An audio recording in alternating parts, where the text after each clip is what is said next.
Pernah satu waktu Abu Talib ini mau ke negeri Syam, urusan dagang. Dan biasanya Nabi ini selalu pemalu, nggak banyak minta dan nuntut ke pamannya. Khusus pada saat itu Nabi SAW bergantung di bajunya Abu Talib, nggak mau lepasin. Pokoknya dia mau ikut.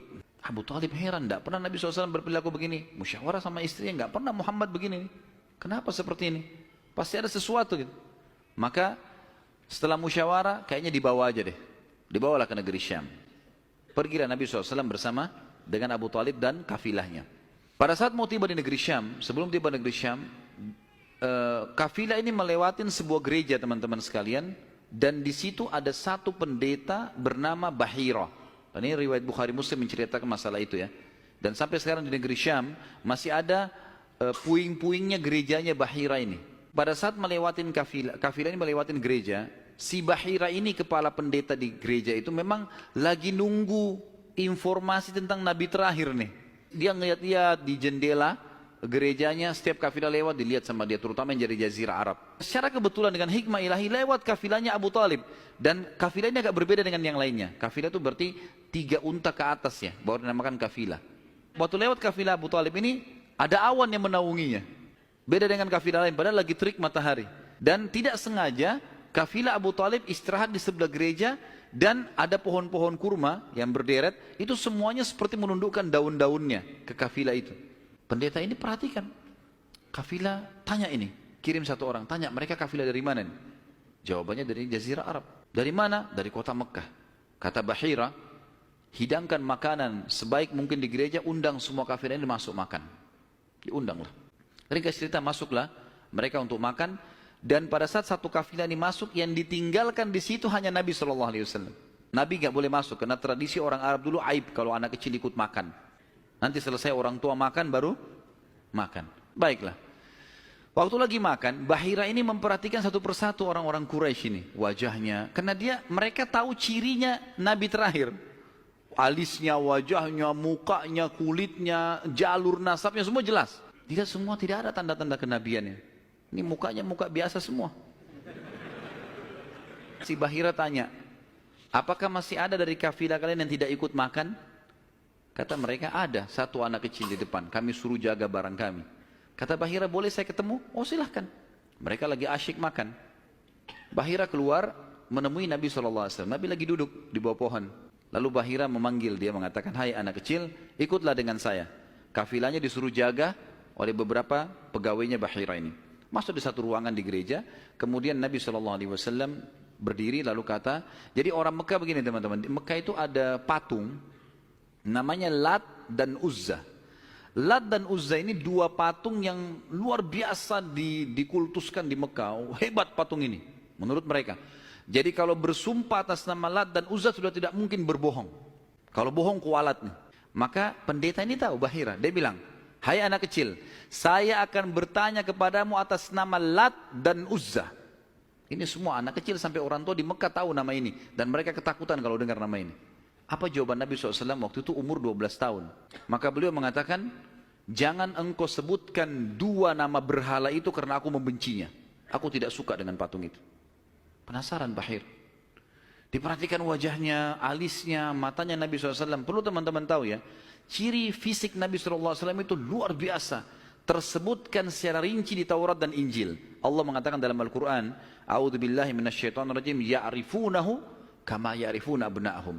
Orang-orang ahli kitab, terutama Yahudi dan Nasrani ini, betul-betul mengetahui Muhammad SAW sebagaimana mereka mengenal anak-anaknya. Karena terinci. Disebutkan dalam hadis, alis Nabi SAW seperti busur panah yang lebar, berwarna hitam dan tebal. Bola mata beliau SAW besar. Kelopaknya dan dipenuhi dengan bulu mata yang lebat. Bola matanya putihnya putih bersih, hitamnya hitam pekat. Hidungnya yang mancung, bibir, dahi dan pipi yang setara dengan wajah, tidak oval dan juga tidak bulat, gitu kan. Kulitnya sangat putih sampai Nabi SAW pipinya kemerah-merahan. Jadi sangat tampan, luar biasa. Sampai ahli hadis mengatakan, kalau Yusuf alaihissalam diberikan sepertiga gagahan dunia, maka Nabi SAW memberikan seluruh kegagahan dunia. Tidak pernah ada orang melihat Nabi SAW tidak suka. Manusia terbaik, pilihan. Paling sempurna nasabnya, paling sempurna ilmunya, fisiknya, segala-galanya.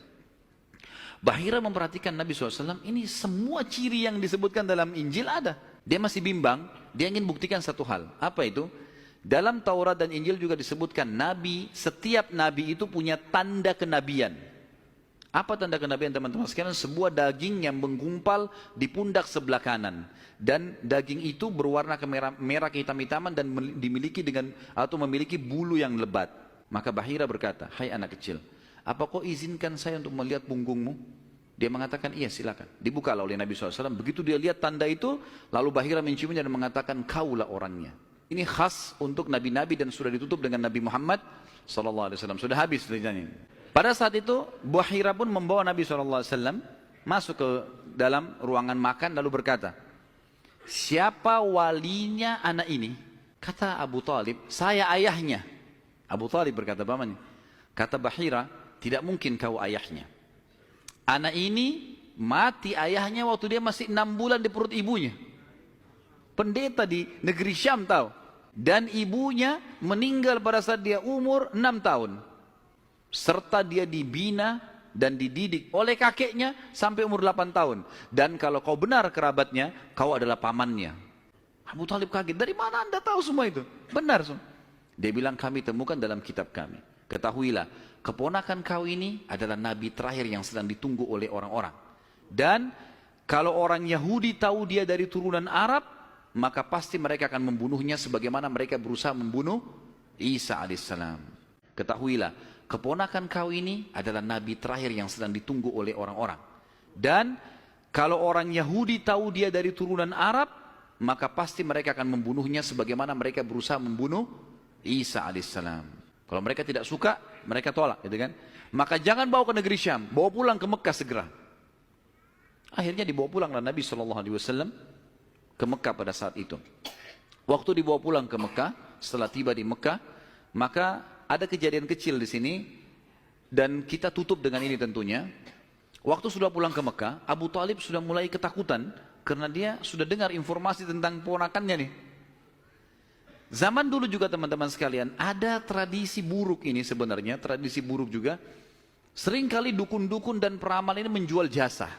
Mereka datangin negeri-negeri atau kota-kota, tawarin jasa. Datang, tancapin kemah, kemudian mereka jual jasa. Ayo siapa yang mau diramal, bayar.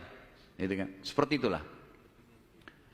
Waktu itu, pas Abu Talib tiba di Mekah, pas peramal-peramal lagi masuk di Mekah. Maka orang-orang Mekah bawa anaknya, suruh ramal. Lihat mukanya, lihat tangannya, lihat segala macam. Pada saat itu teman-teman sekalian, Abu Talib ingin mengetes. Dia bawa Nabi SAW, dicari sama dia, mana pimpinannya dukun nih, peramal-peramal nih. Ditemukan, lalu dibawalah Nabi SAW, waktu masih kecil, umur 12 tahun tadi, dibawa. Terus pimpinan peramal itu dalam kisah, dalam buku-buku sejarah disebutkan, memandang Nabi SAW dengan pandangan yang sangat tajam. Dan dia tidak bicara apa-apa. Dia mengatakan, tahan anak ini. Lalu dia masuk ke kemahnya. Kemungkinan dia bicara sama dukun, sama setan-setannya nih. Makan dukun. Ini, saya nggak bisa tebak anak ini nih. Abu Talib lihat pimpinan ini, biasanya dia kalau anak-anak Mekah datang, oh ini nasibnya begini, sudah bawa, bayar. Seperti itulah. Ini enggak. Lama dalam kemah. Abu Talib ketakutan, dibawa Nabi SAW. Dan Abu Talib titip pesan. Kalau dia tanya, jangan sebutin di mana anak ini. Dibawalah Nabi SAW pulang ke rumah, Abu Talib kembali ke situ. Lama, baru dukun itu keluar, peramal itu keluar dari kemahnya. Lalu dia teriak, mana anak tadi itu di sini?